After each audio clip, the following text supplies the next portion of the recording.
Welcome to the Grief Pod with Venetia Quick. This is a weekly podcast which looks at every aspect of something which has or will at some point affect us all.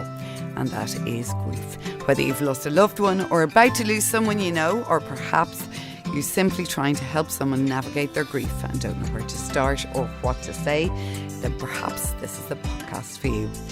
Each week I'll be bringing you different stories and experiences of loss, love, hope and at times humour.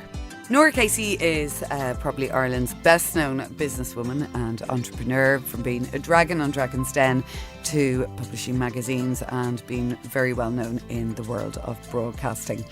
In October 2011, Norah lost her husband Richard Hannaford after a short battle with cancer, and Norah joins me this week on the Grief Pod. Thank you for coming in. Thank you for having me.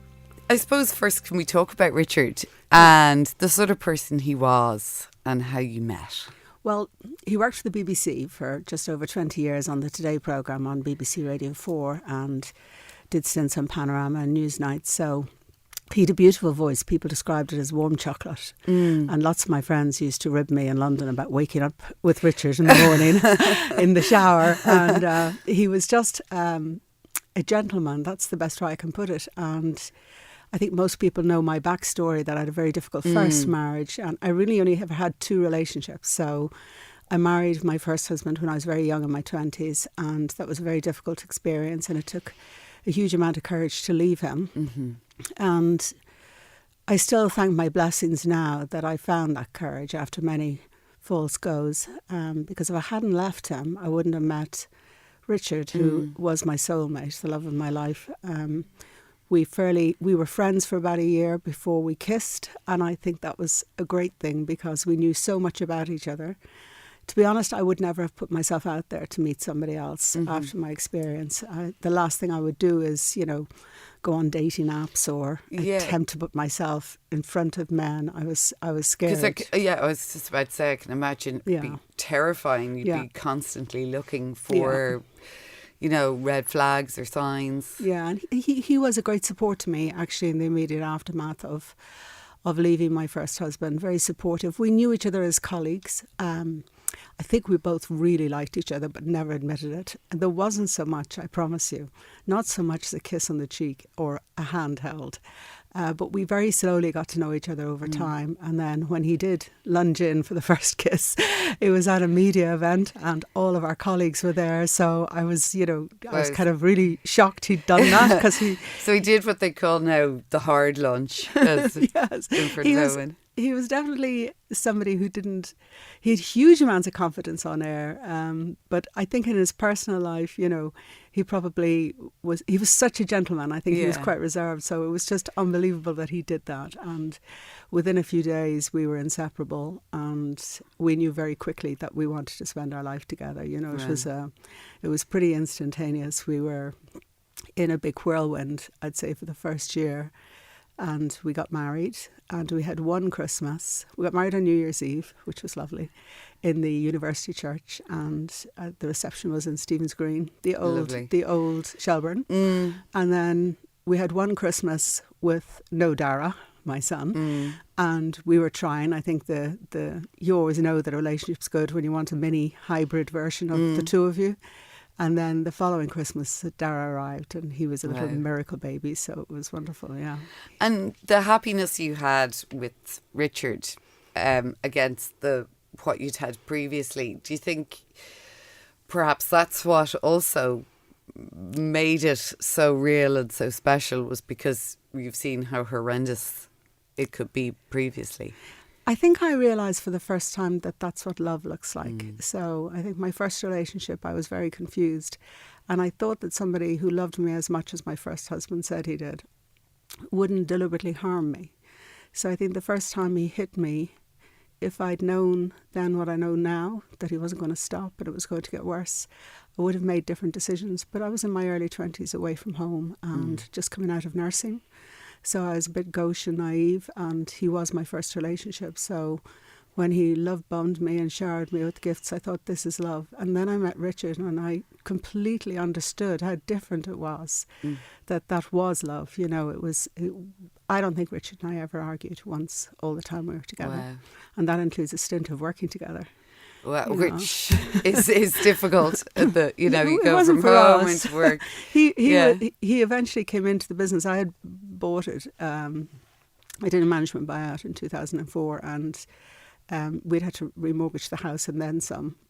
I think I have more conservatories on the house and I don't have one. That was the easiest way to get a loan at the time. And I was hit with a lot of departures through maternity leave, which of course I hadn't planned. And he took a sabbatical for a year from the BBC. He actually worked in RTE during that year, but he also helped out in the business. Dara was quite small. And then eventually he loved it so much he kind of left the BBC and came in as the editorial director. So by far the staff loved him because he was the much nicer version of me. Oh. And he was terrific at what he did. And the company was quite big, so we didn't actually see each other too much during the day, you know. But we did talk a lot about the business, you know. It never felt... You know, some people have that boundary and they say, well, once we're home, we're not talking. We just got so excited about all the things we were going to do and how we were going to grow and expand it. So every part of our relationship was very fulfilled, you know. Well, Richard got sick and then obviously he deteriorated very quickly. That was a big shock, was unexpected. There was no previous illness that would indicate this could happen. No, he was 48 and very fit and healthy, and we had gone away to Australia, New Zealand, China, all kinds of places for a few months to visit other publishers. We were trying to get licenses to bring to Ireland. So one thing I never regret is taking Dara out of school and doing that trip. It gave us huge amounts of memories, which was great. And he had a pain in his back, and he went to see his GP, then subsequently they took him into hospital, and about 2 weeks later they said that he had a tumour in his kidney. And we had a really good friend who worked in James's hospital, and I always think you should be in a regional cancer centre if you've been diagnosed with cancer. So we moved over to James's hospital, and that consultant did a PET scan, and he discovered that Richard had 3 in his liver and 2 in his spine. So that was within a couple of weeks of the first diagnosis. So they weren't talking about surgery anymore. He still looked hugely fit and healthy. I promise you, you could not tell from the outside that Richard was struggling with cancer. It was very unexpected, and they decided that he would get some radiation therapy in Luke's for his spinal tumours. They were quite painful. One was quite near the spinal cord. But when they did the radiation, it actually cracked his spine, and he had a small fracture going right up his spine. They then talked about emergency surgery in the Mater Hospital, which has that spinal injuries unit, but they wouldn't go in because he had too much cancer and he was in a wheelchair. So within just 4 weeks of diagnosis, he was in a wheelchair. Wow. And he was quite debilitated by then. And we had no luck. I mean, all the time we sat on plastic broken chairs in James's waiting for him to have chemo. Yeah. He had a very toxic 3 doses of 3 different chemotherapies. Sometimes his bloods weren't strong enough to take it, and we would just wait for 4 or 5 hours, and it ended up with nothing. Sometimes we'd be there at 11 o'clock at night waiting for the chemo to drip into his arm. But even while they were giving him this fairly toxic dose of chemotherapy, his cancer was progressing. And the consultant kept saying, I have people who could go on holidays and their tumours wouldn't grow. And we're actively giving you this huge cocktail of chemotherapy. Yeah, they found 2 in his ribs, and then some in his lungs, some more in his liver. And so by August, just a few months in, they said, we think you should get your affairs in order, which was alarming, even though, you know, I was a nurse. I knew that there was a difficult prognosis. The consultant would say 90% of people with your level of cancer will die, but there is that 10%, and we would drive away thinking, well, you'll be the 10%. Yeah. You know, we were constantly in that very positive zone of thinking he'll be the lucky one. But in the end, the bone cancer is quite painful, and I think James has struggled with his palliative care. So they kept saying to us, look, we're not really great in palliative care, so you're better off going to Paul Gregan, who was a doctor in Blackrock Hospice, who was the head of the Palliative Care Society in Ireland, real expert. So we went in to see him, not to go into the hospice, but just to talk to him about this difficulty that Richard was either completely flattened with the pain relief or he was in pain. And because that is a big confusing part as well about palliative care, is people often think, oh, that's it, that's the end. Yeah. Palliative care is when they come in, and but palliative care teams are also there to help you through the process, and I think that often gets lost. We didn't have enough of that pre-palliative care, but I know exactly what you mean. We had a wonderful nurse who came to visit us, and unfortunately when Richard went in to get his drugs reorganised, he developed pneumonia and he died within 2 weeks of being in. So it was really difficult to say. It was very sudden in the end, but I think we both thought he had more time. You know, even if it was only 6 months, it was a real shock to Richard. And Dara, of course, was quite young. He was 12, just about to turn 13 in December. And that's a huge... My eldest son was the same age when Martin died. And I know, although we tried to sort of bring it up, it was sort of... He was in first year and it was sort of like, everything will be grand. Exactly, and then suddenly it happens. And the difficulty is Dara lost his best friend at 9 to neuroblastoma. And so we'd spent a big chunk of that year in St. John's Ward in Crumlin. And it was very devastating for him because, for the best reasons, we didn't tell Dara that Thomas was dying. They really enjoyed his last year of life. They had birthdays, Santa Claus. He was lying in the bed with him when he was really, frankly, very ill looking. But Dara kept talking about, the rugby camp they were going to do the following summer. So he was pretty devastated after that firstly he didn't know, So me telling him, I went to the school to tell him when Thomas died, and we went straight to the hospital.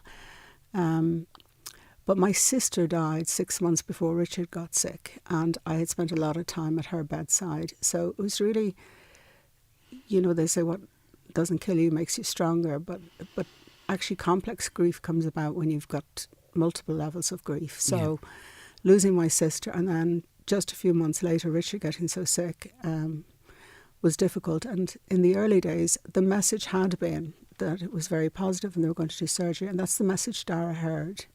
Everything then was like a roller coaster of bad news after bad news, and we hadn't caught up with him. That's the honest truth. There wasn't time, really. There wasn't time, and he was in and out to see his dad all the time, and in many ways it was magical that he wasn't, bogged down with what might happen. And of course I was relentlessly Pollyanna-like during the time. So Paul Gregan actually said to us this one day, and he said, so I have to bring Dara and yourself into a room and have a chat, and Richard should be with us, but he's chosen not to be with us. So when we went into the room, he drew a picture of a body and just a child's sort of drawing, and he marked on it everywhere that Richard's tumours were, and said to Dara, do you know that's where all the cancer is in your dad's body? And Dara said, yes, I know that. And he said, do you want to ask me a question? And to this day, I think, what strength from Dara that he was able to say, is my dad going to die? I'd never asked that question, neither had Richard. And Paul said, yes. And he said, when is he going to die? And he said, in the next day or two. And that was how I found out. That's how Dara found out. And actually that's how Richard found out, because he went straight in. Paul Gregan went straight into Richard and said ethically he had to talk to Richard. And the first thing Richard said was, did Dara ask the hard question? And he said he did. And he said, what was the answer? He said, I said in the next day or two. Wow. And I was grateful because we had 24 hours of honesty where he was able to tell Dara all the things he wanted to say. We had an honest conversation for the first time. I mean, ironically, I went on to do a wonderful programme with RTE on dying with dignity, and I got to speak to people at the end stages of their life in a way that I didn't get to speak to Richard because it was too fast, and But we did have that one day, and he slipped into a coma the next day, and I let all his friends come and see him. He'd withdrawn from all his friends, and I promised them when I felt he had, kind of left consciousness. They came in, some of them, I don't know, brought in new babies, some of them prayed, some of them just had a chat with him. And then I was publishing Food and Wine at the time, so some really nice chefs cooked a Last Supper in the hospice, and that was it. And then when he died, it was a very long day that day, the second day, because loads of people, there was about 22 couples and people coming in to see him, and he'd had the prayers of the dying, and so my brother, my older brother, said he'd stay at the hospice that night, and he stayed upstairs in the relatives' room, and I sat downstairs with that absolute fear that he was going to die while I nodded off. There was very deep, slow breathing, which you get when you're close to death, and it was dim, and the hospice was really quiet. And then this wonderful nurse, Tracy, she came in and sat opposite me, and she said, "Do you want me to sit with you?" And I said, "Oh, please do." I mean, I was terrified of going to the bathroom, or, I couldn't even risk a cup of tea or anything. I was just mesmerised by the breathing and holding his hand. So she held his other hand, and as we were chatting about my nursing days and laughing softly about something, he took his last breath. And I don't know, I really liked that, because there was no anxiety or fear. It was just nice, mellow talking, the comfort of having both his hands held, and listening to this quiet conversation that was happening across him. There was no drama. I didn't phone a million people. Everybody knew he was going to die. Yeah. So I stayed with him quite a while myself, and then my brother came down, and I went home in the morning to Dara. My two sisters had stayed with him, but it was... As a 12-year-old going into being 13, how do you think that has, shaped him, or how did that perhaps change his way of how he dealt with life? It changed everything. Yeah. It had a profound effect on him. I often wonder who Dara would be had that not happened. He had a really difficult few years in... he was also in first year, same as your son. And he just, initially, I think, he was in a boys' school. He was in Connaughts. Everybody was around him, supporting him, came to the funeral, really, really supportive. After a while, I think, with children of that age, you become a bit odd, if you're not the same. He didn't really want to do any of the sports. There was lots of mornings. I was very lucky that his form teacher was also a former counsellor, and some mornings Dara wouldn't leave the car. He was crying so much, and his counsellor would come out and sit in the back seat with him and just calm him down and bring him in and make him a cup of tea. And so he was marked as different, definitely, for those years, and he was very withdrawn.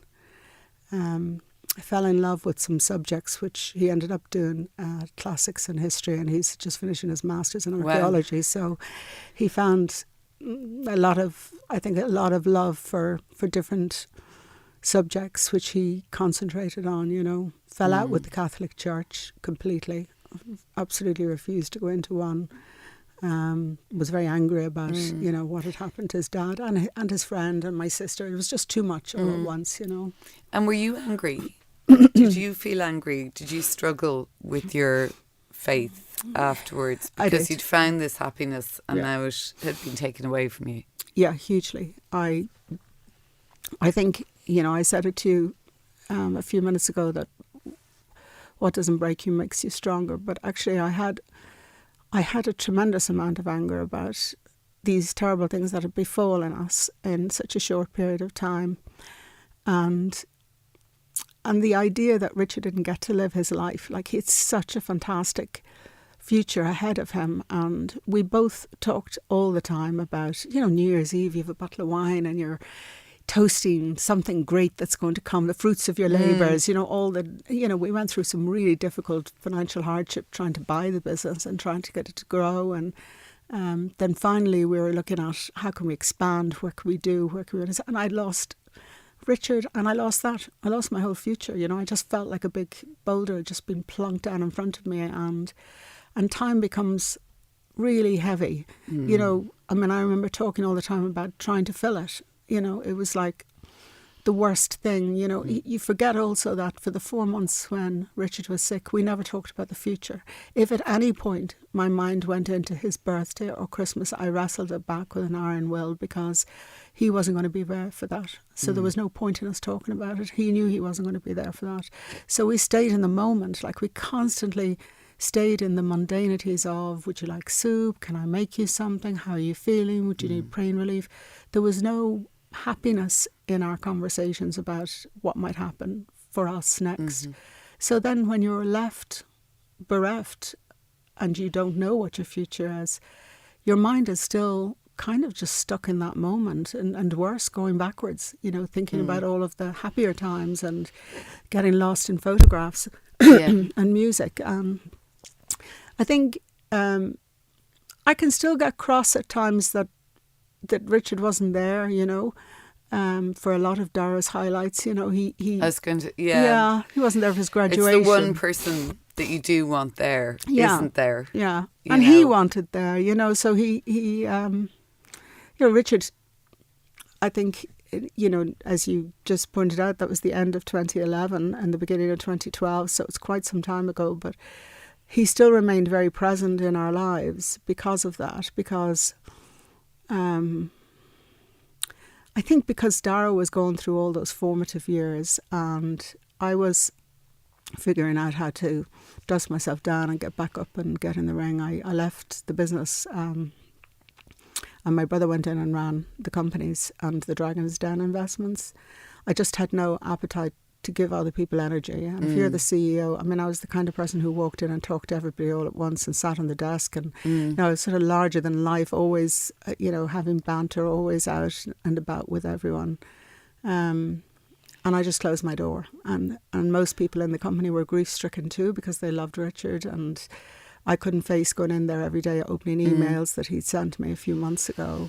Everything had him all over it. So I went into News Talk and replaced Ivan Yates while he was in Wales that time. And I also did 13 episodes of something called The Takeover, which was with RT2. I went into businesses and kicked out the boss, took over with the staff, and I did the Today Show in Cork every Friday afternoon.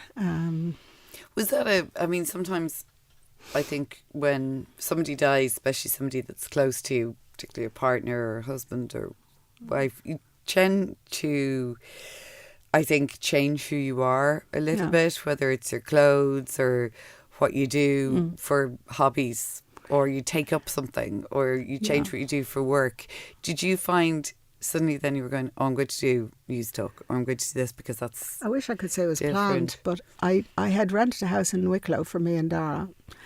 My mum was a nurse, a mental health nurse actually, and a counsellor, and she felt that it would be good for us to have some time together, but we were the worst company for one another, and it rained constantly. All we ever do is tramp through forests, both of us grief-stricken, not having other people to distract us. So when they called me and asked me, did I want to try out for the News Talk show, I said, yeah. Actually, the first thing I did is I replaced Vincent Brown when he was on holiday for a couple of weeks at Virgin Media. And I do remember how absolutely terrified I was. I said yes just off the bat, and went in and looked up at the sign. It was TV3, and I was like, what are you thinking of? It was all about the fiscal treaty, and Michael Noonan was on, and there was some heavy hitters in the studio, and I remember sitting in the boardroom on the right-hand side as you go in the door, and there was a big pile of briefing notes, and it was like I'd read a sentence and it slithered out of my mind within a second. Like I wasn't retaining any information. So the concentration does go. That's part and parcel. And the producer, who I do know now, kept coming in saying, you do know? Yes, absolutely. I threw up in the bathroom about 4 times. And then I'm sitting in the studio and and I have a rash going up the side of my neck into my face. My mouth is dry. My heart was hammering. I thought people could actually see it, hammering so hard. But somehow, when the floor manager said 15 seconds, 10 seconds, I don't know, I got into it, and, I didn't even feel the time flying. And then he was saying that's, 15 seconds to out. And I was talking to my mother all the way from Ballymount, which I always did. She lives in the Phoenix Park, and I always find myself a bit lonely driving back late at night from TV3. So she kept saying, because I was going, did you hear what he said? And then I said, and she said, you have spoken more in this, 20-minute journey than you've spoken for the last 6 months. So Wow. I realised something quite profound, that if one part of my body, my mind was shut down, I could actually energise the other side, which was my thinking side, by my brain, my capacity for getting involved in new things. Like after I left nursing, I did journalism in Harlow. I did my postgrad for 2 years, and then I did television production and direction at Ealing College for 2 years, and I did radio actually with the BBC, which is where Richard and I met first. So I was very used to being on radio and TV in the UK. It was a mainstay for me. But obviously when I came back here, I was at the helm of a publishing company.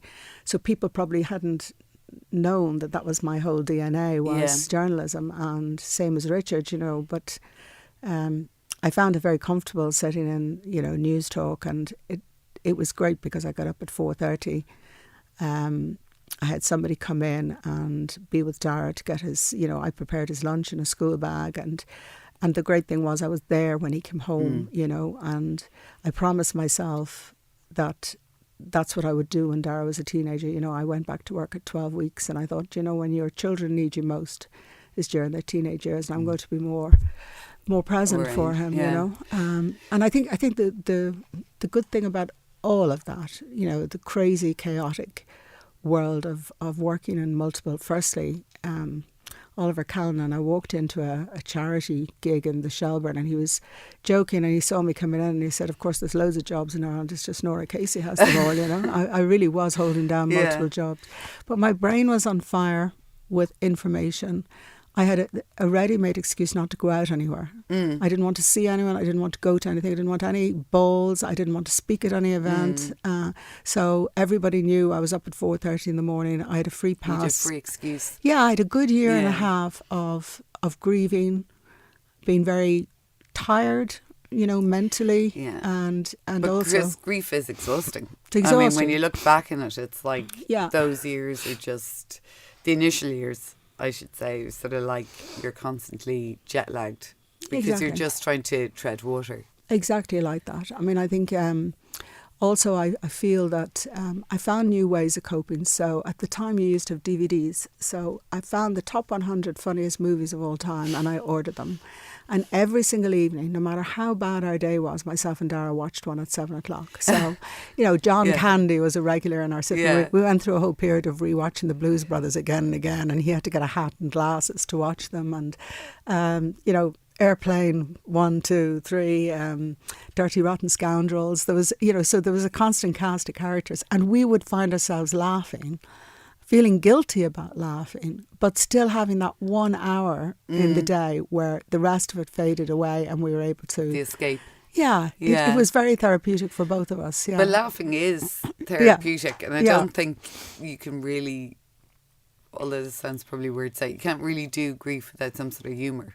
Exactly. Because somebody always has a funny story about the person who died or something they did. It really is one of the most cathartic ways to get through. And the other thing I felt very strongly is there are lots of Richards out there sitting in hospices, people who have ability issues, whether it's mental health or physical, people who, for whatever reason, could be financial, it could be cancer, it could be another debilitating disease, don't get to live their life's potential. And as long as I have, fitness and health on my side, I should, it's almost dishonouring them by not living your life to the full, You've been given a chance to do something which could make a difference. And I've always, I didn't start out as a nurse to make millions. I started out to try and make a small difference to society. So once I I let go of the business side of me. I think I fully went into philanthropy, charitable good causes. Sometimes your time is the most precious thing you can give. So working with the Hospice Foundation was really important, working on cancer research, things that I felt very strongly about, like domestic violence. I aligned myself to those things and fundraised and, donated everything, gave testimony, which is often the most difficult thing to do. I have to tell you, of all the things that I've done, actually giving testimony, both of my first husband's, the experience of living with him, was the worst moment of my life on the Late Late, and I couldn't talk to anyone for days afterwards. I was destroyed. But then it opened up all these people who approached me, and I've still got my own women who I support. One man in domestic violence, working with Women's Aid. Frances Fitzgerald was the Justice Minister. I went in to see her, and I said, "You need to educate me because I'm only a woman that this happened to, and people are asking me, and I don't, I push them towards Women's Aid, but I would really like to know myself, what is the Istanbul Convention? What is it that why is there a shortage of refuge places?" So I came out from her office with a big box of information. I did the same with Women's Aid, and I just threw myself into those causes. And it might seem really odd to say, but giving is so much better than taking. It just makes you feel like you've done something worthwhile, even if it's just one person who watched the TV that night and she looked at him and he looked at her and they know what's going on in their marriage, and I'm calling it out on television. That's it. That's why testimony is so important. We are in danger sometimes of allowing young people to think we all beam down from outer space, successful and ready-made. My life has had so many swerves and turns, and theirs will too. Everybody listening to this knows that if you haven't had grief, it's all ahead of you. Yeah. So that. I think very brave people in Ireland gave testimony over the last 10, 12 years, when it came to marriage equality, when it came to mental health issues, suicide awareness, clerical abuse, domestic violence, all of these things. Very, very brave people stood up and told their truth, and it helped no end of other people, more so than any money could, Yeah. In one of your talks, you've talked about with grief, you've talked about moving as well, and the need, I suppose, to keep going, no matter what format that takes. How have you, you climb mountains and you cycle and that sort of also goes back to perhaps changing how we change ourselves. Yeah. It's sort of reinventing ourselves. I'm a total geek at heart. Because, I grew up in the Phoenix Park in a lodge, and there were 8 of us in 3 beds. I'm not doing an Angela Ashes moment, but we were a working class family. My dad worked for the OPW. My mother had to leave nursing to raise us. So there was no largesse in our lives. I went to Stony Batter, to Stanhope Street, which is a Dutch school, and my brothers went to Brunswick Street. And the one thing that we firstly got was really strong moral and ethical values from my dad, who was a big trade unionist, and my mother, about, just embracing people of different culture, different backgrounds, different social lives. So the second was the love of education. My father had been studying on a Guinness Scholarship when his father, my granddad, died, and he was also a ranger in the Phoenix Park. And so my father felt education was the best, a real privilege. So I don't know how that impacted the Casey kids, but, my brother's a PhD, is a professor, my sister's a PhD. When I was finished doing all my journalism training after my nurse education, I went to the University of Wales for my master's and transferred to a PhD. When I realised I was a terrible CEO at 30, and I was so delighted that I was 30 and a woman being a CEO. And I was asked recently to name the worst boss I'd ever had. I said it was me. I was the worst boss because I was clinging to what I had been good at, which was editorial director. And I didn't want to do the new job, but all I wanted to be friends with everybody. I wouldn't make a decision. They used to put on the blackboard, the boss's indecision is final. And so I took myself to Ashridge Management College, which is now Hult University, and I spent 2 years on 2-week, duration, locked in, not allowed out for 2 weeks over the course of 2 years, and I did strategic management. And then I got so good at that, I went back and did advanced strategic management. So I was very lucky that the board, the bosses at the time, spent 24,000 on that first 2 years, and they spent about 12 or 14,000 on the second one. And I subsequently helped the university to develop Women in Leadership, a great program. It was unheard of at the time. So in my business life, I'd say strategy is my secret weapon, and I well over Malcolm Gladwell's 10,000 hours on doing strategic work with companies, definitely. I've helped over 1,000 companies, and I still do. I work very, very closely with SMEs for follow-on funding, and I'm a global ambassador for Vital Voices, which is the organisation that Hillary Clinton and the late Madeleine Albright set up. And I work with women across the world who are in significant businesses. So here I am in my personal life, and the thing that I don't have at all is strategy.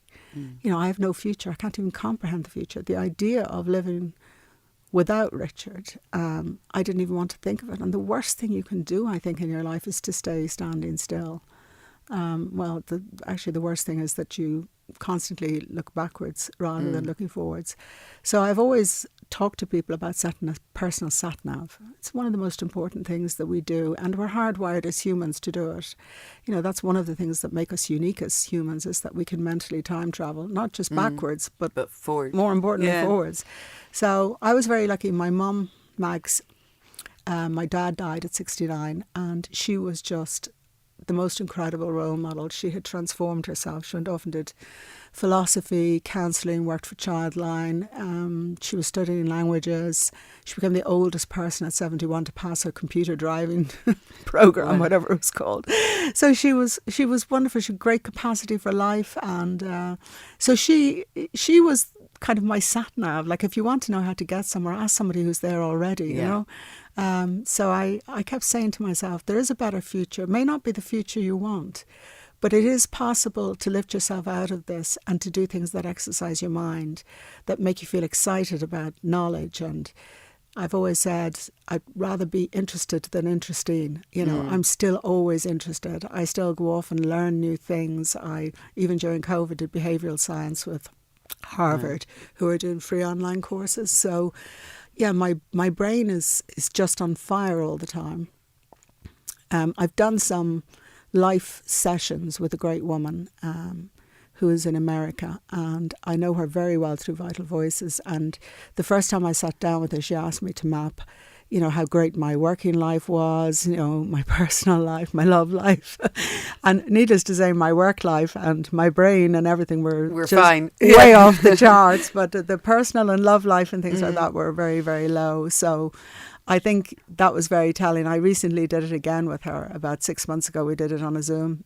And I felt I'd got so much better about maybe doing things which are just about the quietness of stopping sometimes. I mean, it's funny that I spend most of my life saying, if only I had time to do that. And then I found myself with time and didn't know what the hell to do with it. So, you can't just drop it into that. I definitely think,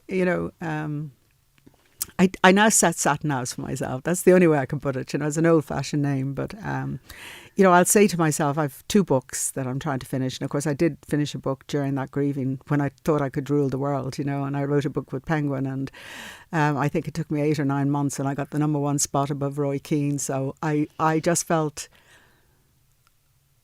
I was probably at my best as a human being at that time in terms of delivery, and my brain was on fire, but I wasn't so great at, the personal a human. side, yeah. Yeah. So now I feel I've got some equilibrium. I sold most of the business in 2017, coming on for 2018, and went off into Dancing with the Stars, which was the most extraordinary thing for me. Did you enjoy it? I loved it. Oh my goodness. Like, one day I was signing and saying goodbye to my babies, and I sat on the floor, Richard's portraits in the hall, and I was sitting on the floor to have a chat with him, and I was saying, well, I finally said goodbye to the business, which I should have done, way back when. But, I felt like I should keep them, and that there were so many memories, and but letting go of them was a big thing. But then the next day I bounced into a studio with Curtis, and who went on to do Love Island, and Curtis Pritchard, and he bossed me around. He was the same age as Dara. Like, he used to come home in the evening and eat pizza with Dara at the counter, and during the day he just bossed the hell out of me. You're not walking properly, your arms aren't right, you're supposed to have your head and your neck and your shoulders in one direction. I just loved it. I mean, it was by far. And it was something that you would never have done Never before. have done. Yeah. I mean, sell your business and go off, dancing and learning to waltz in the Paso Doble and all it was a wonderful period, really good. And I worked with Emily Barker, was his partner at the time. I worked with Emily and Curtis. We ran a sort of a dance classes in Dublin for about 4 or 5 months in what was, house in Dublin, and even in Copperface Jack's, we used to do ballroom on a Thursday night, So, and we were always packed with business people who'd come in, because you don't have to change your clothes to dance. It's not like a gym. You can just come in, kick your shoes off and do something different. Yeah. And did you, as part of your, I suppose, I hate the expression moving on, but moving forward, yeah, is that something, do you have other things now that you're going, that's next, or that's... Good question, because I think, like most people, the 2 years of COVID, I don't discount them, because they were really important 2 years, because I worked with some brilliant companies and got strategic banking funding for them, and I was fully engaged, and I was working a lot in the media because I was just down the road from RTE studios and News Talk, so when everybody was, stuck in their own little pods, I was available, and I had a great kit at home as well. So I worked really hard during COVID.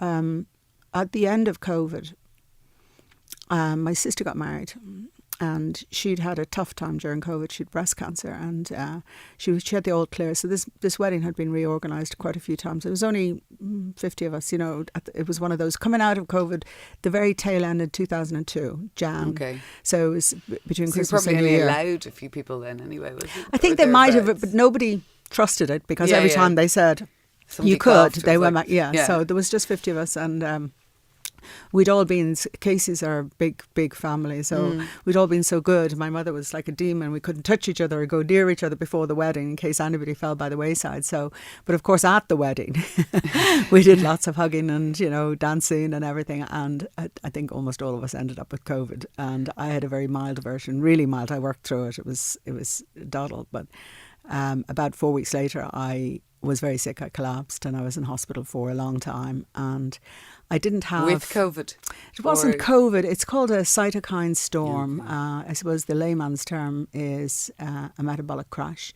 It could have happened with another SARS virus. It's an autoimmune response where your body is trying to fight the virus but actually ends up eating your own healthy cells. So when I went in, I had inflammation in my lungs, and my brain and my heart were affected, and then I subsequently got diagnosed with type 1 diabetes. So my pancreas is all but destroyed. I don't have any functioning parts. I have no insulin producing cells. I'm on rapid access insulin still. I have you can see I have something in my arm that does continuous glucose monitoring, Dexcom, and my heart has probably been the most troublesome thing, because there's nothing wrong with my heart. It just goes like the clappers all the time, which is very unnerving when it happens. But I think I have a great cardiologist who's just managed to find ways of getting that under control for me, which is good. But it debilitated me a lot in year one. I was quite sick. I was in and out of hospital a lot in 22, 23, and it requires a huge amount, because I don't have enzymes to digest my food either. I take pig enzymes, Creon. I'm sure some of your listeners know that. I have malabsorption as well. So I had all these things thrown at me, and I just thought, well, I'm not going to let this get me down. So, But that must have been quite worrying as well for like Dara to see you in Dara hospital. was really after. upset. Yeah, I was very sick, and but I'm a great organizer. Like, my house is pristine. Everything has to be in order in my life. I don't know why that is. So it is just a matter. What I realised after 6 or 7 months of chaotic hypos and hypers and fainting, and, you're not able to drive if you're low. I'd get up to speak and suddenly I think I'm going to faint right up here on the stage. So everything was just, a trial. Even going on TV, I used to do a lot on Virgin Media, the late night show, with Matt Cooper and Ivan Yates. And I was just, the first time I went on, I was shaking top to toe, not with nerves, but with blood sugar problems. but it doesn't feel good and it doesn't look Yeah. good, you know. So yeah, I got it. I got all the drugs in a row, and I got everything organised, and I educated myself hugely. I stay on top of it with some really good support, and especially from my diabetic family, because although type 1 is not type 2, there's 300,000 people in Ireland with diabetes, And you know. it's hard when it hasn't been. I know because my dad had what we call man-made. Yeah, type 2. He had type 1 because of an operation. Okay. Yeah, so it's a thing called a Whipple's, where they Okay. take everything out because of a tumour. So then you're type 1 because you've no spleen or pancreas or anything. Yeah, So and they I take it all out. think so. Would you say mine was man-made? Not through surgery, but through a very unlikely route. And it's funny enough, I have another friend in business who's But it's also got type life-changing. 1. Yeah. Late in life. So there was some connection between diabetes and COVID, as in people with diabetes had a worse COVID effect. And then they've done lots of studies since and discovered that more people got diabetes during COVID. But that also could mean people's diet wasn't too great, you know, and the increase mostly is in type 2. Whereas I'm type 1 and there's nothing I can do. There's I might have had one or two cells that... Do you feel on top of it? I do. I feel very much in control of it now. In the early stages of diabetes type 1, it's very hard to predict your sugars. Like I literally would take insulin and then I'd be through the floor, and then you have to eat some glucose to try and bring yourself back up, or take a glucose shot, and then you're back up again, and then suddenly you start falling again. It's just, sometimes if I ate and I gave insulin for something that I was eating, carbs for instance, unknown to me, that would stimulate a response in the dying cells of my pancreas, and they would also emit insulin. So I was mostly fainting an awful lot in the first year, and especially at night time. My son Darry used to sit up at the end of my bed because I had nocturnal hypos, and sometimes 10 or 11 a night. But now I travel the world. I think this year alone I've done Malta, Ibiza. I'm just back from Crete. I've done Paris. I did a cruise. I'm over in London most weeks. I have a film company that I invested in London that takes up all my time at the moment. And I was in the States. I think I did 3 days in Chicago. So my other life is I have a beautiful travel magazine called Planet Woman Travel, which is gorgeous.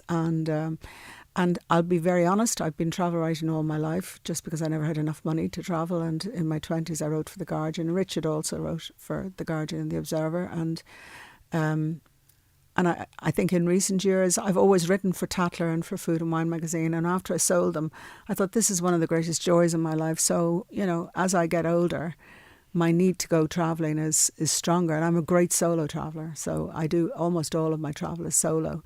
And this beautiful magazine is aimed at women, which is the first ever in the world. And secondly, it's got a strong leaning towards solo travel. I think a lot of women, as they get to a certain age, either the husband doesn't want to do the same things, or they're not around, or they're not there. Yeah. They've got rid of their children, they've got rid of their husband, and suddenly they want to travel, and maybe their friends aren't in the same space as them. So solo travel has become a huge issue. You know, huge. There's loads. Because it's the whole thing about hotel rooms cost more if you get a single. And now room. you see, every time I go, I did a cruise from Miami to some island. It was only 3 days. These, you know, they're not glamorous. You're on economy. You're squashed at the back. You get off. You do your job for 3 days and you get, but I still love it. It gives me great adrenaline. So on this cruise, they actually consciously have solo rooms, and they have a solo cabin where people who are travelling alone can meet with other like-minded people. Wow. You know, not dating, but just if people are travelling alone, they have their own lounge area and they can meet up, and you know, so that was a wonderful idea. Brilliant idea. Finally, for anyone, so you're doing so many things now that are for you in a lot of ways, that make you feel happy, that I suppose alleviates the grief to a certain degree. What would you say, or what advice would you give to somebody who's starting out in that first few years? There's no doubt it's very hard, and people try to be empathetic, but empathy is just one of those things that doesn't mean the minute somebody says, I lost my husband, they tell you about their second cousin twice removed who have died. So unfortunately, people are just a bit uncomfortable around death, so they say all the wrong things and they're trying to identify with you. My own advice is to look to the future, as hard as it might be, and to find those small things that give you energy, you know. let's face it, there is just no way that grief is going to go away. There's no magic pill. But when I was doing my TED talk, I'd read a quote, which was, the cure for grief is motion. And that's the only thing I think about, is that if you're not moving forward, you're static and you're looking backwards, and your brain doesn't like that. So even if it's learning something new or going to a dance class, I mean, personally, when I was going through grief, if one more person told me to come out and climb a mountain, I would have decked them. So I thought there was, no end of carbs that I needed to consume, and wine bottles that I need to finish, and Netflix that I need to binge. So the other thing I feel is, I filled my mind and my head with stuff, because it really, when one part of my brain was definitely in profound grief, I found ways of the other part being alive, just through connecting with people, through finding topics, through learning about them. But the single biggest thing that helped me was finding somebody who'd got there already, like Mags, It was great to sit with her. She was wonderful. She died last year. But, I don't have that sense of grief about Mag. Of course, I miss her terribly. But she had a long and beautiful life. She was 94. She lived every inch of it. That candle was well burnt down when she said goodbye. She had a beautiful death, a really beautiful death, with all her family around her. So we've no regrets about her passing. But she was great in guiding me in how you can fill your head with other things. I mean, she filled her head with loads of things. She was a great traveller too. Would I say I was completely out of grief? No, I still have my moments, I mean, especially if I get stuck on the computer and I have a record of every email that has ever been sent since the year dot in the company. So if I'm looking for something that happened in the past, Richard's voice comes through in an email, or I find lovely memories and photographs of him. So he'll always be a part of me that's missing, But it is possible. I promise you, it's possible to find a very worthwhile and fulfilling life. And if you're lucky enough, you might find love again. I certainly, struggled in that area. I just felt I'd met the love of my life. I don't know if that's true, but I did feel I'd rather have had my time with Richard, experiencing that level of love, because a lot of people go through their whole lives and never get it. So I was so privileged to have had it, And I have a lovely reminder in Dara, that I see Richard in Dara all the time. His smirk, the way he looks at me, his eyes, just the way he turns his head, and just every now and again there's a flash there, and you think, oh, he's still alive, he's still living around. on. Yeah. Nora, thank you so much. Thank you for having me. Thank you for listening to this episode of The Grief Pod with Venetia Quick. You can listen on SoundCloud or wherever you get your podcasts. We also have an online community on Facebook, The Grief Pod, or on Instagram @GriefPod Series.